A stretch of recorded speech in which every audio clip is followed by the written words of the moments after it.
بسم الله الرحمن الرحیم. شروع کوم د پاک الله په نوم چې بخښونکی او مهربان دی. د ټولو نه مخکې زه ټول افغان ولس ته که هغه د دنیا په کوم هیواد کې هم میشته دي د لوی افغانستان د غورځنګ ګریټ افغانستان مومنټ د اړخه د زړه د اخلاصه د مینې نه ډک سلامونه، پاکې هیلې او نیکې پیرزونې وړاندې کوم. نن یو وار بیا موږ د پښتنو په تاریخ کې د هغه لړزونکې او بوږنونکې ورځې یادګیرونه کوو چې کله په 12 د اګست کال 1948 کې په بابړه کې د پښتنو د نر ښځو او د ماشومانو قتل عام شوی و. هم په دې ورځ هر کال موږ سره راجمع کیږو او د دې ورځې بدبختۍ جاړو او نور هیڅ عملی قدم ناخلو چې د چا د لاسه دا بدبختۍ زمونږ په نصیب رسېدلې دي. خو زه نن د دې دردناکې واقعې په تاریخي پس منظر لږ رڼا اچول غواړم. هر کله چې په کال 1913 کې باچا خان د محکوم افغانستان قام پرسته تنظیم خدای خدمتګار د هندوستان د کانګرس پارټۍ په جولای کې ورواچو، نو کانګرس پارټۍ باچا خان ته وویل چې مونږ له د مرکز دپاره یو کس راولېږه. نو بیا په پښتنو کې بل څوک نو چې دلی ته لېږلی وي. نو ډاکټر خان صاحب چې د انګریزانو په فوج کې کپټن و او د سیاست سره هیڅ واسطه هم نه درلوده، هغه د انګریزانو نه ډیر زیات متاثر و. هغه به ویل چې انګریزان ډیر ښه او ریښتونی خلک دي او پښتانه ډیر دروغجن خلک دي. خو چونکې هغه د باچا خان ورور و، نو باچا خان هغه دلی ته د خدای خدمتګار د اړخه د یو نماینده په حیثیت ولېږلو. بیا چې کله په کال 1919 کې په برطانوي هندوستان کې ټولټاکنې وشوې او په صوبه سرحد کې کانګرس او خدای خدمتګار په شریکه هغه انتخابات وګټل او په صوبه سرحد کې د وزیر اعلی د ټاکلو خبره راغله، نو بیا په پښتنو کې بل څوک نو او ډاکټر خان صاحب د مرکز نه راوغوښتو او د صوبه سرحد وزیر اعلی وټاکلو. خو دلته اوس یوې ډېرې اهمې خبرې ته غوږ ونیسئ چې کله ډاکټر خان صاحب د مرکز نه صوبه سرحد ته راغی، نو بیا د مرکز لپاره یو بل کس پکار و چې په دلی کې د خدای خدمتګار نمائندګي کړې وي. نو بیا ډاکټر خان صاحب خپل یو ډیر نږدې دوست قیوم خان مرکز ته د خدای خدمتګار د یو نماینده په حیثیت ولېږلو، او دا بیا هم هغه قیوم خان و چې په بابړه کې د ګولو چلولو امر ورکړی و او اوس هم د بابړې د قتل عام په قصاب باندې مشهور دی. بیا چې کله په کال 1946 کې په برطانوي هندوستان کې ټولټاکنې وشوې او خدای خدمتګار او کانګرس په شریکه سره انتخابات وګټل، نو بیا په صوبه سرحد کې ډاکټر خان وزیر اعلی کړ. ځکه چې په پښتنو کې د بل چا د حق نه جوړېدو، نور پښتانه صرف د قربانو ورکولو دپاره وو. او هغه سلسله د اوسه پورې را روانه ده چې کله په خیبر پښتونخوا کې NP انتخابات وګټل او د ارواخات بشیر بلور او د حیدر هوتي په منځ کې د وزیر اعلی خبر راغله، نو بیا د وزیر اعلی عہده د باچا خان په کورنۍ کې پاتې شوه. د پاکستان د جوړېدو نه مخکې کانګرس د پښتنو سره دوکه وکړه. اول هم د کانګرسیانو پښتانه د باچا خان په مشرۍ کې په انګریزانو ډبول، بېعزتي کول، قتلول، او بیا هم د کانګرس پښتانه د انګریزانو ناجایز اولاد پاکستان ته په حواله کړل چې اوس تاسو ډبوئ. نو په هغه وخت کې د باچا خان سول سر لراغي چې دا د سکړو د کانګرس په ورکینګ کمیټه کې باچا خان د ابوالکلام آزاد سره یو ځای ناست و. نو باچا خان ته ابوالکلام آزاد وویل چې تاسو له اوس پکار دي چې په مسلم لیگ کې شامل شئ. او چې باچا خان د کانګرس د ورکینګ کمیټې د میټینګ نه راپاسېدو، نو ګاندھی او نهرو ته وویل چې تاسو مونږ د شربخ خولې ته ورواچولو. ګاندھی او نهرو باچا خان ته آینه په لاس کې ورکړه چې خپل شکل پکې وګوري. هم دې باچا خان د پښتنو مخ د کابل نه دلی ته اړولی و او د باچا خان او عبدالصمد خان اولینی ملاقات په دلی کې د ګاندھی په کور کې شو، ځکه چې کابل ډیر لرې و او دلی ډیر نږدې و. دا زمونږ غم خرڅه مشره و. نو چې باچا خان د دلی نه واپس راغی، نو بیا د پاکستان د جوړېدو نه 15 ورځې مخکې په 21 د جون کال 1919 کې خدای خدمتګارو په بنو کې یو غونډه راوغوښته. خدا خبر د یادونې وړ ده چې په هغه غونډه کې باچا خان ګډون نه کړی، ځکه چې هغه ته پته و چې دا هسې ګپ دی. نو په هغه غونډه کې دا قرارداد منظور شو چې کله په صوبه سرحد کې د پاکستان او د هندستان په نوم بکسونه کې خودل کېدل نو د پښتونستان په نوم دی پکې هم یو بس کې خودي شي چې څوک چاله هم اوټ ورکوي خدا د پښتنو په سترګو کې هسي دوړ اچولو اوس 15 ورځې پس پاکستان او هندستان جوړیږي چې دغه د لپاره د کال 1900 او نه دیر شمنه هلې ځلې شروع وي او بچا خان ته هله اوس پښتونستان ورپیات شو نو نه لارډ ماونټ بیټن نه کانګرس او نه جنا د بچا خان دا خبر اومنله او دغه سي د محکوم افغانستان کوزي پښتونخوا پښتانه اول د انګريزانو غلامانو او بیا د کال 1900 نه پس د انګريزانو د ناجیزه اولاد پاکستان غلامان پاتې شو او دا سلسله هم د اوسه پورې جاری ده خو دلته یو سوال پیدا کیږي چې افغانستان وو نو د پښتونستان د نوم اغشتو ضرورت سو خو دوی چرته هم د لر او بر د پښتنو یو ځای کېدل نه دی وخته او نه اوس غواړي ګران وطنوالو پاکستان جوړ شو او بچا خان په 3 د فروری کال 1938 کې د پاکستان د اساسي قانوني اسمبلی په لومړی غونډه کې د پاکستان د وفادارۍ قسم پورته کړ نو په هغه غونډه کې د بچا خان سوال شو چې ستاسو د پښتونستان څه مطلب دی نو بچا خان ورته ویل چې څنګه د بنگالیانو صوبې ته بنگال ویل شي د بلوچو صوبې ته بلوچستان ویل شي د پنجابیانو صوبې ته پنجاب ویل شي د سندیانو صوبې ته سند ویل شي نو داسې دی د پښتنو صوبې ته په پاکستان کې دننه د پښتونستان نوم ورکړ شي او بیا د محمد علي جناح کوړه داغه سلام نه ورغی د پاکستان د خدمت کولو ژمنه د جناح سره وکړه بیا جناح د خدای خدمتګار د مرکز سرداریاب ته د راتلو بلنه ورکړه او جناح ورته ویل چې کله زه په خورته درشم نو سرداریاب ته به درشم بچا د کراچۍ نه واپس راغی او د خدای خدمتګار کسانو ته د جناح د راتلو خبر ورکړو او دوی ټول د خوشاله نه په جامو کې نه ځایدل او د جناح د هرکلی لپاره تیاری شروع شوه خو بیا ولی خان وای چې دا د افغانستان د دولت یو ډیر لوی شرارت چې پښتونستان سیاسي شکل ورکړو ځکه چې د افغانستان دولتونو سره د خپل ولس د دوکه کولو لپاره بل څه شعار نه نو بیا ولی خان لیکي چې یو ورځ ما د هاشم خان میوانوال نه تاسو کړو چې دا تاسو پښتونستان کوي نو د دین تاسو څه مطلب دی نو هغه ماته ویل چې په دې بیا خبرو وکړو بیا ولی خان وای چې په کابل هوټل کې د پښتونستان ورځ منځل کېدله نو ما نه روان پر هادي تاسو کړو که تاسو سره لږ وخت یې زما تاسو سره ډیره ضروري خبره ده نو ولی خان وای چې کله ممکن ناستو نو ما د روان فرهادینه تاسو کړو چې تاسو د کوم پښتونستان ورځ مانځي ځکه چې پښتونستان دوه دي یو هغه پښتونستان چې د پاکستان ته جوړېدو مخکې مونږ خدای خدمتګارو د بنو په قرارداد کې د آزاد پښتونستان د دریم بخت د خودو خبره کړې و خو هغه خبره په هغه وخت کې ختم شوه چې کله زموږ د مطالبه ونه منل شو بیا د دویم پښتونستان خبره د پاکستان په عین ساز اسمبلی کې د یوې پښتنې په جواب کې بچا خان وویل چې د پښتونستان زموږ مطلب په پاکستان کې دننه د صوبه سرحد نوم پښتونستان کې خودل دي نو ولی خان وای چې ما د روان فرهادینه تاسو کړ چې تاسو د کوم پښتونستان خبره کوي نو ولی خان لیکي چې روان فرهادي ماته ویل چې د بین المللي او علاقايي حالاتو پرانا کې موږ د یو پښتونستان خبرې کولو ته هم تیار نه یو نو ولی خان لیکي چې دا د افغانستان د پښتونستان نوم اغشتل صرف د خپل قوم د دوکه کولو لپاره یو ډیره ښه وسله و زبا اوس راشم د جناح د صوبه سرحد دورې ته په مارچ کال 1938 کې د جناح د صوبه سرحد د دورې خبر په خبرونو کې خپور شو او د بچا خان سره د جناح د ملاقات ورځ وټاکل شو ولی خان بچا خان د جناح ملاقات لبوتلو د بچا خان او جناح ملاقات وشو او جناح بچا خان ته عینه په لاس ورکړه او ورته ویل چې تاسو خدای خدمتګار په مسلم لیگ کې شامل شئ نو دلته مولانا عبدالکلام آزاد او جناح دواړه په بچا خان پورې ملنډ کولې چې په مسلم لیگ کې شامل کړي ځکه خو مولانا عبدالکلام آزاد په خپل کتاب آزادي هند کې لیکي چې کله کانګرس د بچا خان لاس واغشتل نو بیا بچا خان ته پته نه لګیده چې اوس څوک دا د بې تعلیمه او ناپوه مبارز د مبارزې حال وي چې بیا پورې نور کسان او دشمنان ملنډ کوي بچا خان جناح وویل چې زه به تعالی جواب درکم بیا جناح ته بچا خان جواب ورولېږلو چې مونږ په مسلمي کې نه شاملېږو البته مونږ د خدای خدمتګار غړي د پاکستان په آبادی او ترقۍ کې هر قسم تعاون کولو ته تیار یو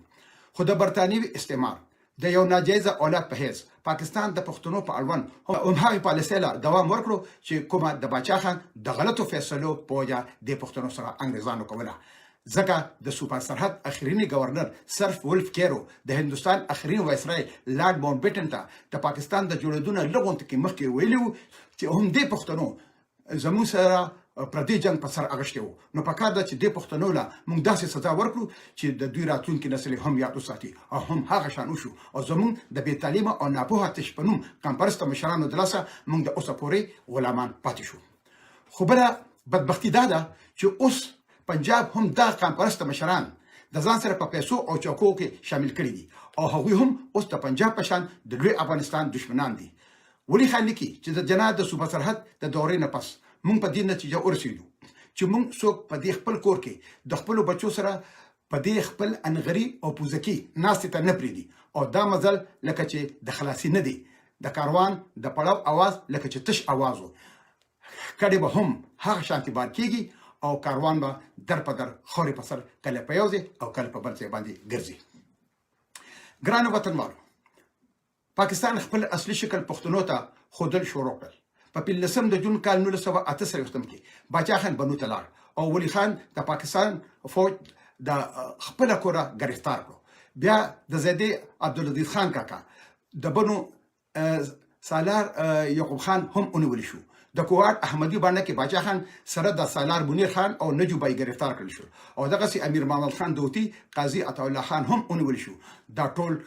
جیلونو ته ولېږل شو او د خدای خدمتګارو په غوړې د قام د غدارانو او د اسلام او پاکستان د دښمنانو نمونه کې خودي شو. په 4 د جولای کال 1968 کې د صوبه سرحد حکومت یو اورډیننس جاری کړو چې په هغه کې په خدای خدمتګار باندې پابندي ولګیده او د خلاف قانون وګرځاو. پښتون رساله بند کړه او په هغه وخت کې چې کله د صوبه سرحد اولنې گورنر سر جارج کیننګم دا اورډیننس جاری کولو نو د پاسه په خپه غټو واضح زه ټکو کې ولیکل چې دا اورډیننس ما د محمد علي جناح د هدایاتو مطابق جاری کړو.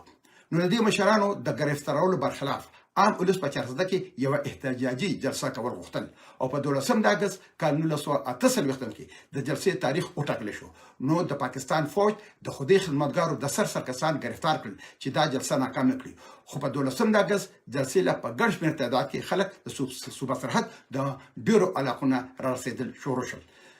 د جلوس مشري سالار امین جان خان کوله. چارسده ته ټول سړکونه لارې او پلونه د پاکستان فوج او قبایلی ملیشي بند کړي وو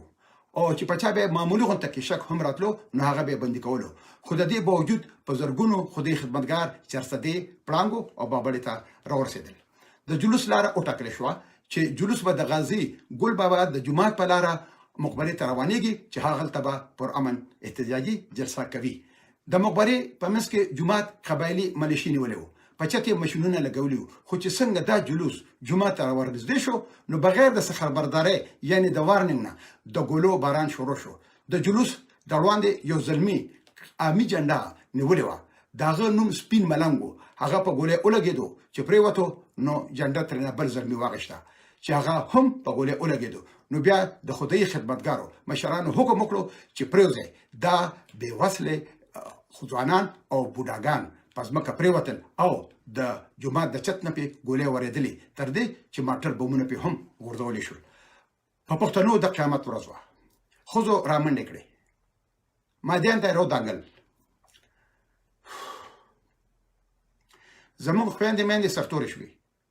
هغه به په خپل لپټو د چا زخمونه تړل.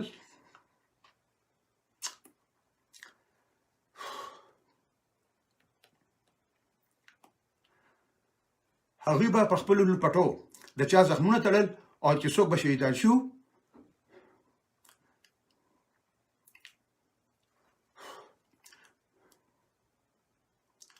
نو دا وی زنه به پټړلې.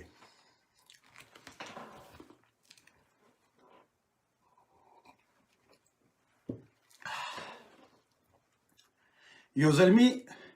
د یوې ښځې په غېږه کې ساه ورکړه او یو بل بوډا کس د بلې ښځې په غېږ کې ساه ورکړه. د یوې مور په غېږه کې د 3 کالو ماشوم په ګولې ولګېدو او دا هغه ماشوم زوی شهید شو. په سرتورې بوډاګانو ښځو قرآن شریفونه په لاسونو کې په سر نیولي وو او فضیانو ته به سوالونه مینتونه او زارۍ کولې چې د خدای وی ته وګوره چې ګولې مچلوي. خو د پاکستان فوج هغه قرآنونه هم په ګولو باندې غلبېل کړل او د ګولو د باران د دینه اندازه لګیدل شي چې د کورونو په چتونو ناست زنانه هم لګیدلې وي. ویل کېږي چې د 600 نه تر 200 پورې کسان پکې شهیدان شوي وو. خو اصلي کې خلکو به خپل مړي پټول، ځکه چې د پاکستان فوج به ورته ویل چې موږ له د هغه ګولو پیسې راکې چې په کومو ګولو موږ دوی مړ کړي دي، او زخمیان به خپل ملګري چې کوم خپل زخمیان هغه به خپل علاقو ته تښتول. نو د پوره مړو او زخمیانو په دې وجه باندې د شمیر پته نه لګېدله.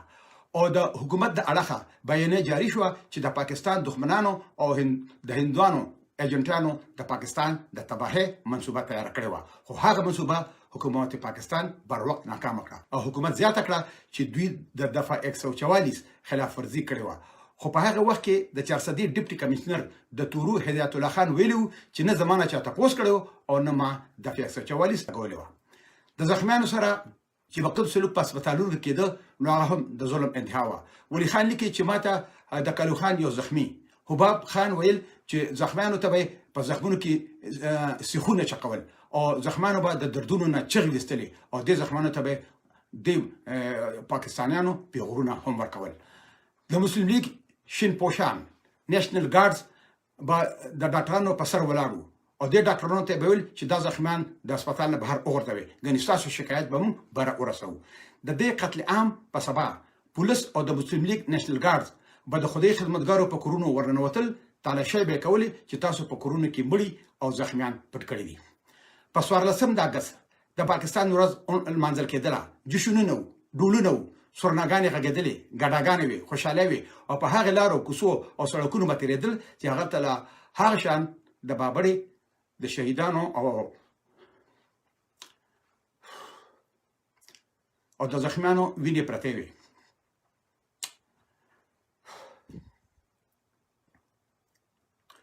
او پاکستان چې د 14 د اګست د جشنونو نه وزګار شول، نو پولیس او د مسلم لیگ نېشنل ګارډز به د خدای خدمتګارو په کورونو لټولو باندې شروع وکړه. دوی به بې تپوسه په کورونو ورننوتل. د خدای خدمتګارو یو زلمی و، دغه د واده 9 ورځ وه، نو دغه په کور ورننوتل، نو ټول سامان یې ورله په ټرک کې واچو. بیا د هغه ښځې د واده جوړه اغوستې وه، نو د پولیسو افسر ورته وویل چې دا جامې هم وباسه. نو دی ورته وویل چې تاسو خو هر څه یوړل، نو زما سره خو نورې جامې نشته، زه څه واغوندم. نو د پولیسو افسر ورته وویل چې د ګاونډیانو نه نورې جامې راواخله. نو چې هغې د ګاونډیانو نه جامې راواغشتې، نو پولیسو او د مسلم لیگ نېشنل ګارډز کسانو ته وویل چې تاسو د اطاق نه وځئ چې زه جامې بدلې کړم. نو د پولیسو افسر ورته وویل چې خاوند ته هر وخت پرتوګ وباسې، نو نه موږ ته وباسه. په ثوابه تحصیل کې د خدای خدمتګار د مشرانو نه به جامې وویستلې، ګیرې به ترې نه اخرلې، مخونه به ورله تور کړل، په غاړه کې به ورته سپلۍ واچولې، په خر به سواره کړل او بربند به په کلي کې ګرځول. پولیسو او د مسلم لیگ نېشنل ګارډ به ورپسې شیخ ویستلې او لاسونه به یې پړقول او بیا به کور ته بربند ولېږل. د وحشت او بربریت انتها وه بچو.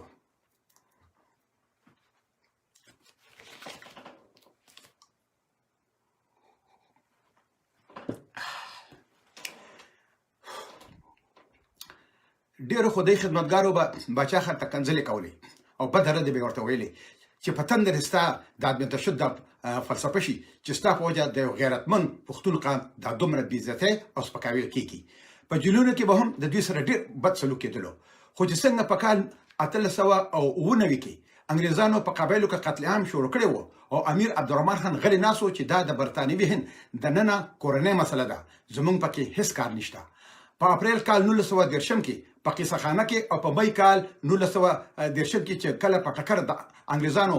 اور بل شوی، نو هم د افغانستان باچا نادرشاه تماشه کوله. هغه هیڅ عکس العمل نه ښودله او یو مجرمانه خاموشي اختیار کړې وه. نو هم دغسې د بابړې د قتل عام په اړوند د افغانستان باچا ظاهرشاه هم غلی ناست و چې دا د پاکستان دننه کورنۍ مسله ده، زموږ پکې څه کار نشته. خو خدای پاک په خپلو کارونو ښه پوهېږي. د بابړې د شهیدانو او د زخمیانو وینې لا اوچې شوې نه وي. د خویندو میندو اوښکې لا هغه شاته روانې وي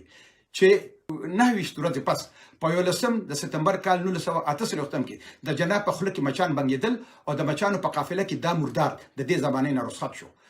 ګرانو وطنوالو، ولی خان په نومبر کال 1953 کې د جیل نه راخلاص شو او نیغ ایبټ آباد ته ډاکټر خان صاحب لاړو او ډاکټر خان صاحب ته وویل چې زه د پاکستان د حکومت سره خبره کول غواړم. نو ډاکټر حسیب ورته وویل چې پاکستان په هیڅ حالت هم د خپل خبرې نه وړي، لاړ شه او کور کې په قلاره کېنه. خو د ولي خان لا سول سر لا راغلی نو. دوی په غلامۍ کې پیدا شوي او د غلامۍ سره بلد شوي. د دوی د لاسه اول پښتانه د انګریزانو د لاسه تباہ او برباد شول او بیا د دوی د غلطو پالیسیو په وجه د برتانوي استعمار ناجیز اولاد پاکستان په پښتنو پسې راواغشته. خو د پاکستان د پښتنو سره د دې دومره دردونکو ظلمونو باوجود ولي خان د پاکستان په لکه پورې مضبوط خته وو.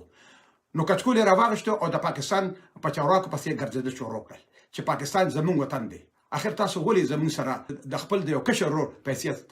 خبره نه کوي؟ موږ هم تاسو مسلمانان وروڼه یو او تاسو وایئ چې نه تاسو نه. موږ درته وایو چې موږ پاکستانیان یو، خو تاسو وایئ چې نه تاسو دغه ایجنټان یې، د هندوستان او د افغانستان ایجنټان یې. موږ درته درنږدې کېږو او تاسو به د ځان نه شړئ.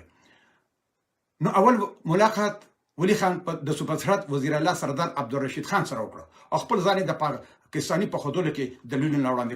کول شروع کړل. بیا د پاکستان وزیر داخله نواب مشتاق احمد ګرماني سره ملاقات وشو. بیا جیل ته د باچا خان سره د ملاقات لپاره لاړو. باچا خان ورته هم وویل چې د پاکستان د حکومت سره خبر وکړه. د باچا خان سره د ملاقات نه پس د مرکزی حکومت سره د خبرو اترو لپاره ولي خان کراچۍ ته لاړو او کراچۍ ته د رسیدو سره سمدستي د مواصلاتو مرکزی وزیر سردار بهادر خان سره ولیدل او هغه ته هم خپل فریاد وړاندې کړو. بیا یو څو ورځې پس دوه ځله د ولي خان ملاقات د پاکستان د وزیر اعظم محمد علي بوګرا سره وشو. محمد علي بوګرا یو بنگالي و. نو په خبرو اترو کې ولي خان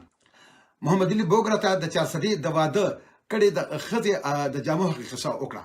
او د خدای خدمتګارو سره چې کوم سلوک کېدلو لکه بربندول، پخرو سورول وغیرہ. نو ولي خان لیکي چې د غصې نه ودرېدو او چې ماته وکتل نو بسترو کې غټه اوښکې راغلي او ماته وویل چې ولي خان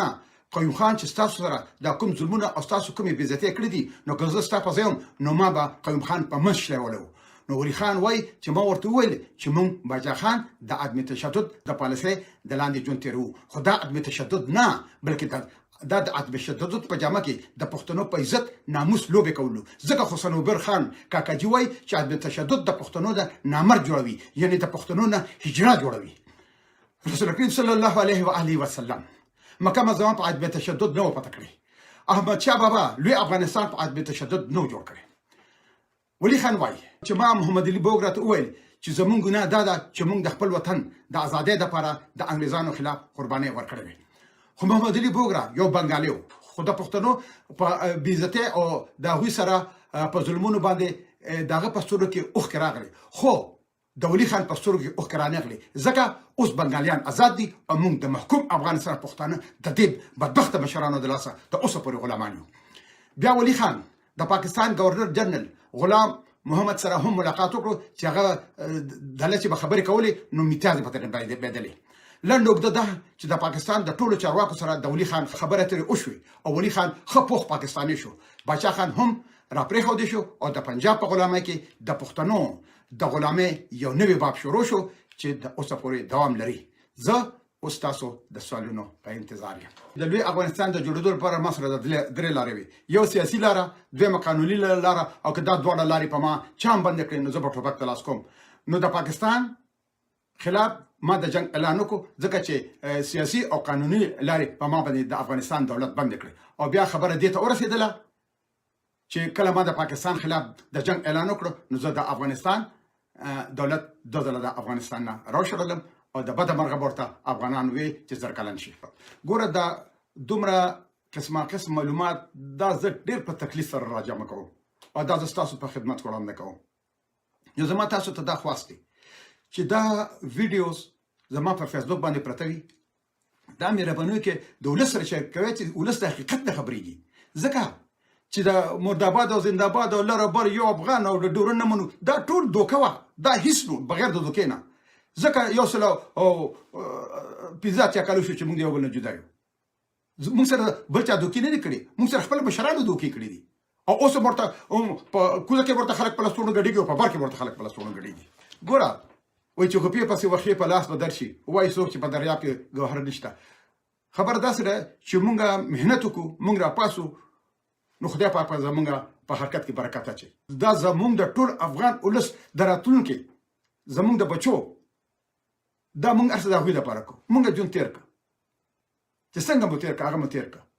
په غلامۍ کې هم تیر کړه، په تکلیفونو کې هم تیر کړه، په دردونو کې هم تیر کړه. خو دا څه چې موږ کوو دا د موږ خپل د راتلونکي نسل لپاره کوو. لکه څنګه چې اوس موږ خپل په تیر شوي مشرانو پسې په هغوی باندې نیوکې کوو چې د هغوی د لاسه موږ غلامان یو، نو چې سبا بیا زموږ راتلونکي نسل موږ پسې کنځلې نه کوي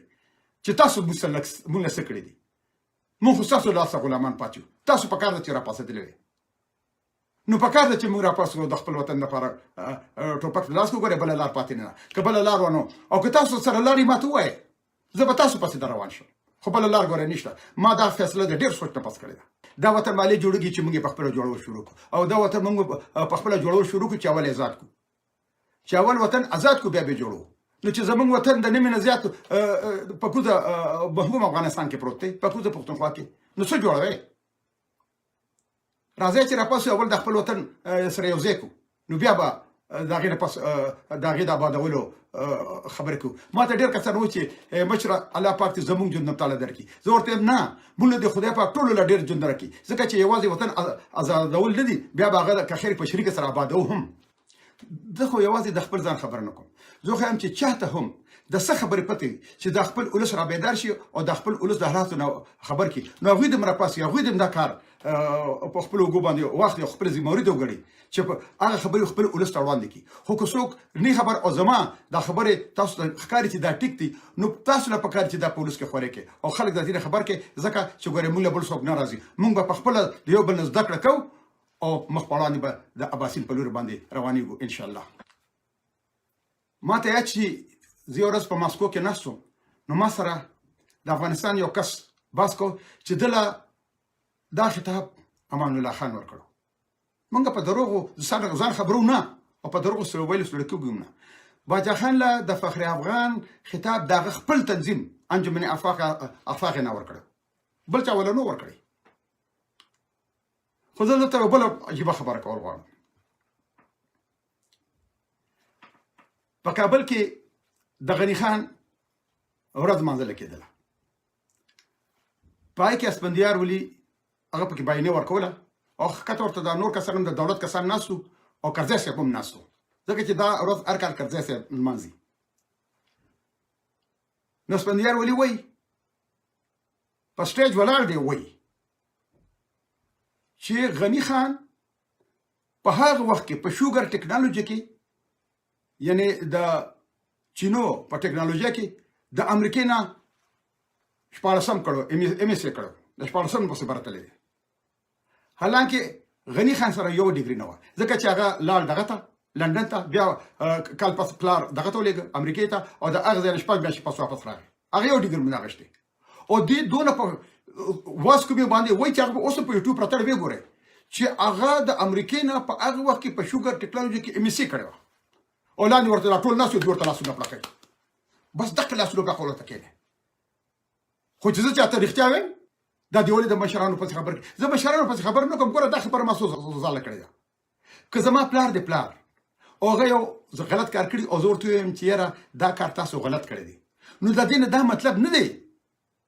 چې هغه زما پلار پاتې نه شو، هغه بیا هم زما پلار دی، دا زموږ مشران دي. زه ورته اوس مشران وایم چې دا زموږ مشران دي، خو د دوی د لاسه موږ غلامان یو. خبره ښکاره ده چې ګوره هر یو تحریک، هر یو بنده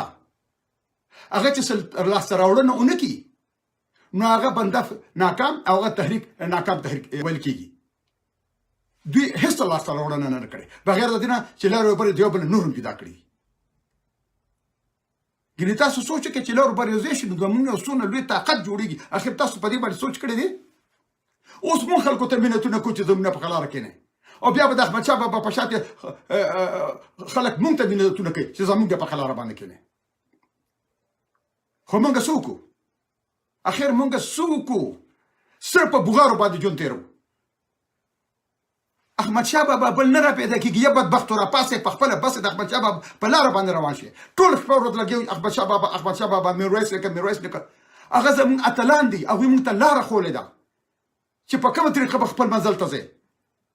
نو هغه خو نشي راپاڅېدی زموږ نه مخکې کېدی نشي چې راځئ بچو ما پسې راځئ چې اباسین ته روان شو. هغه خو مونږ ته لاره پرېښې ده، وطن یې راته پرېښی دی. راځي چې د میرویس نیکه د احمد شاه بابا لاره تعقیبول شروع کړو، په هغه لاره روان شو او خپل وطن وګټو. صرف په بغارو باندې نه کېږي چې لر او بر یو افغان او ډیرن نه منو، دا ټولې کاپي شپې دي. نو راځئ یا بدبختو چې دا وطن وګټو. ګورئ بل څوک مونږ له وطن نه جوړوي او نه راله ګټي، کله به یو استعمالوي، کله به بل استعمالوي، کله به راباندې یو خپل مقصدونه کوي، کله به بل څوک، او د چا په لاس؟ د خپلو خلکو په لاس. ګورئ چې څوک په افغانستان باندې راځي نو هم د افغانانو له لاس ورکړي او یا هغوی رالیږي خپل وطن ورانوي. او موږ ته ښه پته ګوره د ټولو لویه بدبختي دا ده چې چاته پته نه وي. موږ ته ښه پته ده چې زموږ دشمن څوک دی او بیا په قلاره ناست یو. نو څه کوي؟ خدای پاک تعالی توره راواخلي او ستا مخکې شي روان شي. خدای پاک په خپله وایي چې ته حرکتونه کې زه پکې برکت نه اچوم. نو خو راځئ چې حرکت وکړو، بیا به د الله نه سوال کوو. په دې باندې کې چې په کور په خلار کې ما د مخ کې یو کتاب کتم و چې د ټولو نه زیات عبادت چې کوم په افغانستان کې کېږي. نو په کار خدا چې افغانستان ګل ګلزار وي، ولې افغانستان وران دی؟ یوازې په عبادتونو نه کېږي. راځئ چې عملي شکل ورکو. خدای پاک په قرآن شریف کې موږ ته ډېر زیاتې خبرې پرېښې دي. راځئ چې هغه سینې پورو لګو او مخ په وړاندې باندې ځو. د خپل وطن دپاره جهاد کول، د خپل حق دپاره جهاد کول، د دې لپاره الله تعالی او د دې لپاره زموږ رسول صلی الله علیه وسلم موږ ته لارې ښودلې دي. ځکه رسول کریم صلی الله علیه وسلم په مکه معظمه باندې ورخته. نو خبره داسې ده چې په کار دا ده چې موږ نور د بغارو نه لږ یو طرف ته شو. هم مکه بغار اوس یو نوي خلک را پیدا شوي دي په کوزه پښتونخوا کې، او مکه بغار غیب شروع کړي دي. او چې افغانستان ته راشي نو تاسو ورته مکه بغار ورته وښیو په لاسونو ورته ګډېږي. و د زلیخې کتاب ختم شو، خلافت ونه لګېده چې زلیخه نه روکه ښځه وه. همدغه ولاره چې ټوپک ته لاس کول غواړي پاکستان باندې ورتلل لارې. ګورم یاره یا به ژوندی یم یا به مړ یم. خو دا یاد سه چې تاخیر کوم دغه یوه لاره چې په پاکستان ورتله پکار ده، نور بله لاره نشته. زه د چا خلاف هم نه یم، زه د هر هغه چا خلاف یم چې کوم لارو باندې ځای کول نه غواړي. که هغه زما پلار دی، که زما ورور دی، که زما نیکه دی، که زما هر څوک دی، دوی له افغانستان نه غواړي. دا د لوی افغانستان دشمنان دي. زه ګوره دوی چې راپاڅېدل ما د دوی دپاره لارونونه کړي دي، ما دوی سره نور کومکونه هم کړي دي. ځکه چې ما وایي زمونږ قبایلي وروڼه چې کوم دي په هغې پاکستان ډېر لوی ظلم کړی دی او دوی د ظلم خلاف راپاڅېدلي. خو ډېر زر پوه شوم چې دا پروژه ده. نو بیا مخالفت شروع کړه او بیا هغه ثابت هم شو. منظور په خپله وایي چې زما د لارو پر یو افغان نه مطلب دا نه دی چې یو افغانستان. خو تاسو پورې نښتي یې چې هغه په ډاګ باندې لګیا چې یو افغانستان لوی افغانستان نه غواړم، او تاسو پورې نښتي یې چې نه ته غواړې. هلکه هغه نه غواړې، په زور پرې غواړې. تاسو مکه خلک یې چې څنګه پاکستانیان دي. ډاکټر سر محمد اقبال هغه به وایي چې په خپل ژوند به وي چې زه پاکستان نه غواړم، ما د پاکستان نوم هغه شی، او پاکستانیان وایي چې نه د خوب لیدلي. او په ډاګه باندې وایي، په ویښه وایي چې دا د غلو ټوکری د پاکستان زما په سر مټ دی، او پاکستانیان وایي ورته وایي چې نه تا خوب لیدلی. تاسو مکه خلک یې، زه څه چل وکړم؟ راپاسې ودې وایي په ډاګه دی. ګوره لر او بر یو افغان او ډیورن نه منم، دا خبرې خلاصې دي. په ډاګه به خبره کوي. ځکه چې زه په یو داسې کور کې پیدا شوم چې لر او بر یو افغان او ډیورن نه منو. په دې شعارونو باندې زما خاندان 100 کاله سیاست وکړو، هېڅ نتیجه یې ورنه کړه. راپاسې که هر څوک که هر څوک زما ګوره د چا سره دشمن نشته. ته راپاسه، زه تا پسې درځم، هر څوک چې ګرانه. خو خبره به په ډاګه کوو، نور به شپ شپ نه کوو. ډایرکټ په شپ ویلو غواړي چې موږ د عباسي نیواله تر دامو پورې د خپل پلار نیکه وطن لوی افغانستان غواړو. چې دا خبره ما سره څوک کوي زما د سرتاج، زه ګوره بار بار دا خبره کوم چې هغه هر کس زما د سرتاج دی. هغې دې مخکې چې زه به ورپسې، خو دوی نه غواړي. نو چې نه غواړي، بله ورځ پاکستان نوې نقشه منظوره کړه چې په هغې کې قبایلي علاقې د شامل کړه او ډیورلاین بین المللي سرحد پکې ټاکلی دی. او دغه د پي ټي ایم ممبرانو ښه په واس کې مې دغه وکړه، مرسته وکړه. هم یې په اسمبلو کې او هم یې بهر وکړه.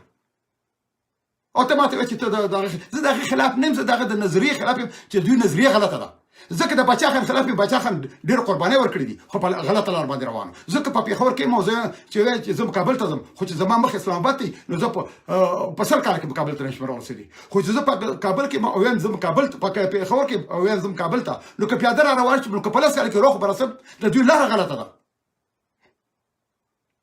زه خو دا خبره بار کوم چې د پی ټی ایم د ان پی د پښتون ملي پارټي د دوی کعبه اسلام آباد دی زما کعبه کابل دی دا زموږ بنیادی فرق دی نور زما ګوره ګرانه چا سره دوستي نشه زما باچا خان په 400 کې اوسي او منظور پتري چې کوم کوي او بل په مطلق خان په دغه کې اوسي په قلعه سیف الله کې اوسي دا وی الته جیدادونه زما په ټکر کې جیدادونه دي زموږ یو جیدادونه جګړه نشته نه زموږ یو سره دښمنۍ دي جګړه نظریاتي ده زما نظریه دا چې زه لوی افغانستان غواړم دا وی نظریه دا ده چې هغوی افغانستان نه غواړي دغه مسله ده چې زه خو جنګ له درکړم ما خو د جنگ اعلان کړو زه افغانستان روشلله خو په کار چې د دې خبرې نه خبر یو ته د افغانستان په دولت باندې نیوکه وکړي چې تاسو ولې دوی تاسو یو کس د افغانستان د دولت نه تاسو اوسه پورې کړی دا اوسه پورې د خبرې کوم چې تاسو ولې ټکر سره د دې نه وشړل ولې ګناه مې کړو چې د افغانستان خبره مې کوله ما خو بل څه نو ویل ما خو چې زه خپل پلان کوتل بیا افغانستان غواړم او دا غیر پر اهل ځل کوم خپل سر مې په تلی کې خو په داسې حالاتو کې چې په کوڅو کې به خلک مړ کېدل او درې پر افغانستان تل مشپک بیاشتې مې پکې تیر کړی یو پر دوه میاشتې بل پر دوه میاشتې بل پر دوه میاشتې نه هر ورځ خو داسې حالات برغلي چې د شپې په لس بجې زه په پټه اوته خلکو سره میټینګ کړی دی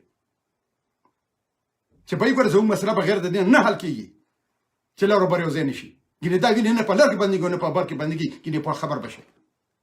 چې کله افغانستان جوړ شو نو زموږ مشران ما یا په دغه کې ناستو په کندهار کې او که یا په دغه کې ناستو په کابل کې مونږه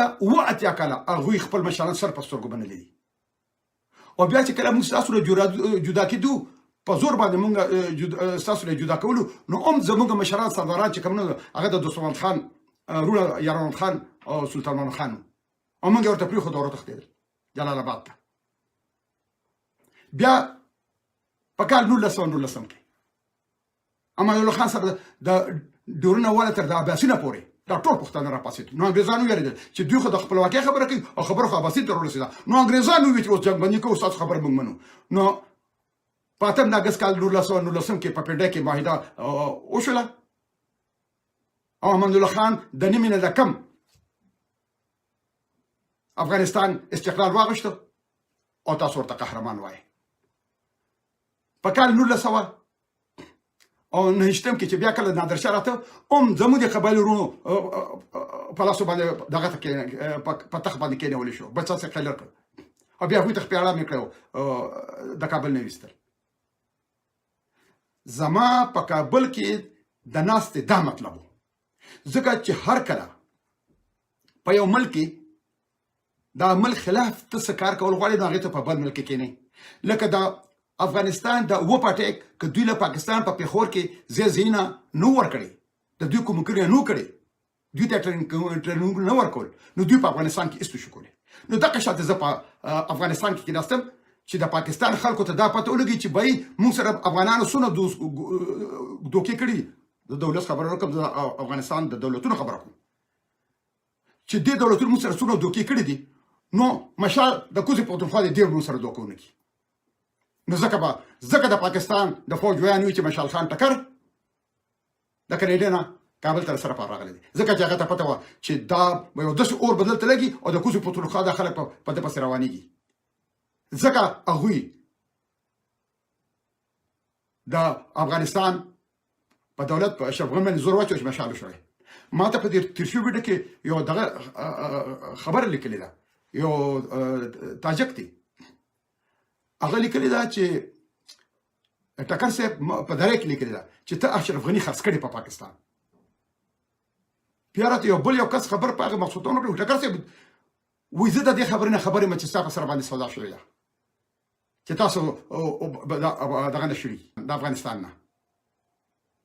نو دا ډېرې خبرې به نورم راښکاره شي خو چې ورګه چې مخکې څه کېږي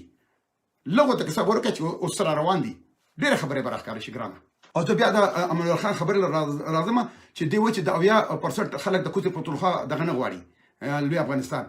څه ټایم چې امان الله خان ورته نو هغه د کوټې پښتونخوا د خلکو نه تاسو وکړي چې تاسو ما سره راپاسې او کنه راپاسې خو چې د لار اوبر دی ځکه کېدو خبر شوله نو ټول سره راپاسېدل چې کله ما ته پته چې محکومه افغانستان کې د ما چا سره رابطې دي او کوم خلکو ما سره رابطې ساتلې وي چې کله ما د پاکستان خلاف د جنگ اعلان کړو خو هغه زه ویلی نشم حیران به شې چې کوم خلکو ما سره رابطې وي چا یې کې مذهبي خلک مو هغه پټو خلک مو ما ته یو کس ډېره ښکلې خبره وکړه لس وکیلان یو ځای کې ناستو لس وکیلان لایر چې ورته وایي او هغوی سره ما په سکایپ خبره کوله په هغه وخت کې نو ما ته وایي ټکر صاحب وایي اوس دا خلک په کوزه پښتونخوا کې چې کم قاپرسته خلک یو په اصلي باندې کلي افغانستان غواړي هغه دې مشرانو یرغمال کړي دي اوس دا په دې مشرانو پسې دي خو چې ته را روان شې نو بیا به دا کسان تعالی د غلب چې به کې مونږ هم شامل یو چې مونږ به تعالی د ډیورن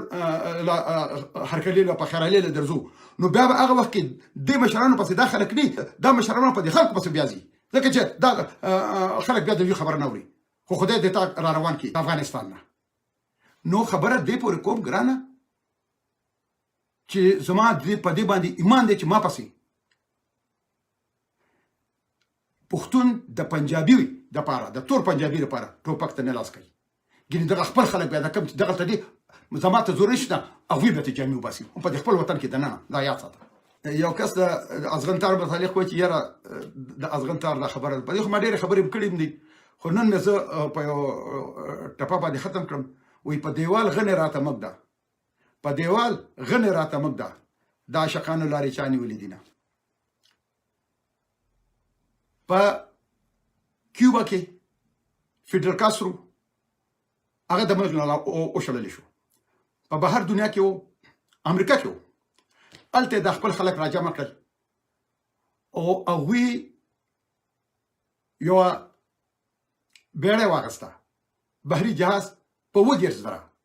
ډالره باندې چې میګنا نوم یې وله ایښی نو دوی 80 کسانو خو چې دوی روانېدل نو دوی سلاو کړه چې به یې ګوره هسې نه چې موږ ته دولت خبر شوي نو که موږ یې باندې ډزې شروع کړې نو تښتې به ایسارېږی به نه د بل انتظار به نه کوي هر یو کس په ځان نه تښتې نو په هغې کې صرف په یو کتاب کې لیکلي چې 12 کسان پاتې شو او بل کتاب کې لیکلي چې 18 کسان پاتې شو خو هغوی وتښتې او دا نور مړه شو په ټولو کیوبا کې خواره شو او هر یو کار هلته ځان له کار شروع کړو خو چې لږ لږ تنظیم جوړو نو ټولو یو بل ته پته ورته چې دا پلان کې دی دا پلان کې دی دا پلان کې دی او مخکې 1200 یا 1800 کسانو په کیوبا کې انقلاب راوسته حالانکه په هغه وخت کې د امریکې د طرف نه باتیستا یو ډېر لوی ډیکټاټور په کیوبا باندې ناستو او امریکا په شا ولاړه تاسو ډېرې بوغارې وخلې ډېرې چغې مو وخلې د باچا خان او صمد خان راواله تر د اوسه پورې کسانو پورې چې لار او بر یو افغان او ډیرون نه منو او هر یو کس سره دوه کړي خو تاسو پوهیږئ نه راځي چې یو بل چغه وخو چې لار او بر یو افغانستان او د ګام د جنډې د لاندې د لوی افغانستان شعار وخو چې به موږ خپل لوی افغانستان غواړو چې دنیا مو پیژني چې به تاسو خو لوی افغانستان غواړئ که نه غواړئ ځکه چې دولتونه خو نه غواړي د افغانستان دولتونو خو په دنیا په یو فارم کې دا خبره مخ په وړاندې نه ده بوتلې چې موږ لوی افغانستان غواړو نو راځئ چې په ارض کې لاریونونه وکړو 2 کسان راپاسې یو کس راپاسې جډه ونیسي د ګام د ګریټ افغانستان مومنټ د لاندې او د لوی افغانستان خبرو کې ځکه چې ګام په دنیا کې دا خبره ده هر چا غوږونو ته رسولې ده که هغه د دولت کسان دي او که هغه سیاسون دي که هغه څوک دي چې ګام چې کوم دی هغه د اباسین تر زموږ پورې خپل د پلار نیکه وطن لوی افغانستان غواړي نو دنیا ته پته ولګي دنیا ته چې باید مسله خو دا ده چې پاکستان د افغانستان 1,40,000 مربع کیلومتر ځمکه نیولې ده دا ځکه په افغانستان کې امن نه راځي او پاکستان په هر وخت کې لګیا دی چې افغانستان کې امن را نشي او افغانستان همیشه د دوی لاس ته ناستي راپاسې یو کس راپاسې په یو ښار کې یو کس راپاسې وایي چې دنیا ته پته ولګي چې زموږ اصلي مقصد څه نو تاسو بیا به پولیس او کس راپاسې هغه بیا به تاسو بوغارې شروع کړئ چې لر او بر یو افغان او ډیرون نه منو په دې بوغارو ستړی نه شوې دې بوغارو خو در باندې 40 کاله اور بل کړی د دې بوغارو د لاسه چې ټک کار نه کوي او صرف بوغارې وښیي چې لر او بر یو افغان ډیورن نه منم داسې خبره شوه راپاسې ډایرکټ په ښکاره به د لوی افغان دغه پسې راپاسې د خپل ممبر پارلمنټ پسې راپاسې پارلیمان پس راپاسه چې به تاسو په پارلیمان کې په ډاګ ووایئ چې موږ د عباسي تر پورې خپل د پلار لیکو ته لوی افغانستان غواړو او دا کپی چې بره په ارک داسې دوی بیا داسې اصل دلته نه داسې کار وکړي راپاسه چې دنیا مو پیژني چې تاسو مسله څه ده د دولتونو خو نه خې نو بدبختو تاسو خو راپاسه چې دنیا ته موږ خبره وړاندې زه خو یو کس په دنیا کې به د ځان مې لیونی جوړ کړی د کله یو ځای ته کله بل ځای ته کله بل ځای ته نو ما نه خلک دا تاسو کوي چې د افغانستان دولت نه غواړي د پاکستان دولت نه غواړي خو د افغانستان ولس نه غواړي چې ته د افغانستان خبر کې ته دوه د افغانستان وروسره نشوي د افغانستان یو کس تر پسې راپانسي نو یا خو په قلار باندې کې مالم جون توا کړی دي ظالم جون توا کړی دي پس کې د موږ د پنجابیانو بوتان پالش کوو تاسو بل د پنجابیانو بوتان پالش کوي نو دغه څه جون بم تیریږي او یا راپاسه کې خپل وطن وګورو ګوره ګران زه تاسو ته خبر کوم دا جګړه خو په افغانستان کې څلوېښت کاله نه شروع ده د څلوېښت کاله مخکې جګړه نه وه بالکل امن سوله وه لوی افغانستان جوړ شو خبره دا نه ده که سوله یې که امن یې که جګړه یې که هر څه زه لوی افغانستان غواړم که په جګړه کېږي په جګړه غواړم که په سوله کېږي په سوله غواړم که په امن کېږي په امن یې غواړم خو که سوله او امن د ډیورنډ په سره باندې معاملې کړي او یا پې معامله کوي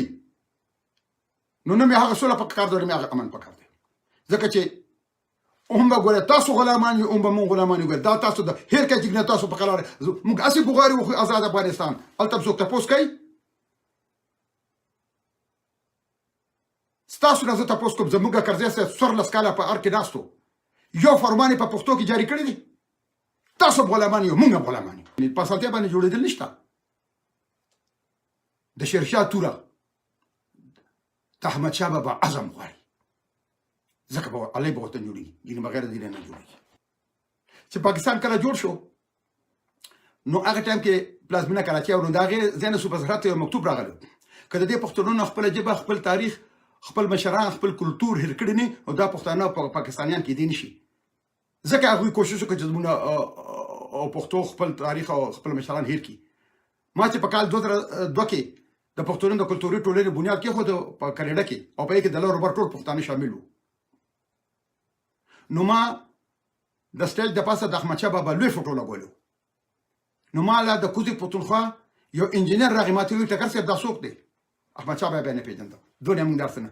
نو ما څه چلو کړ ما چې کله ما هغه ټایم کې سوچ کړ که ما نه مقرره نو زه به د پښتنو ته د خپل تاریخ وړاندې کوم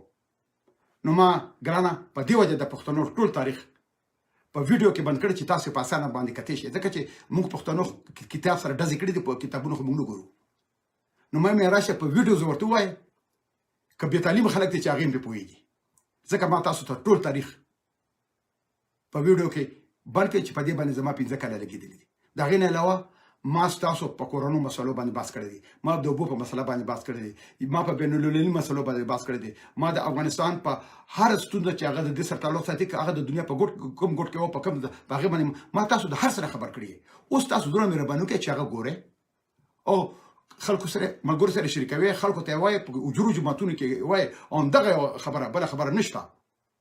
چې ګورئ لر او بر یو ځای کېدو لپاره له هر حل ځلو شروع کول پکار دي عملي ګامونه اخیستل پکار دي دغلته یو کس دی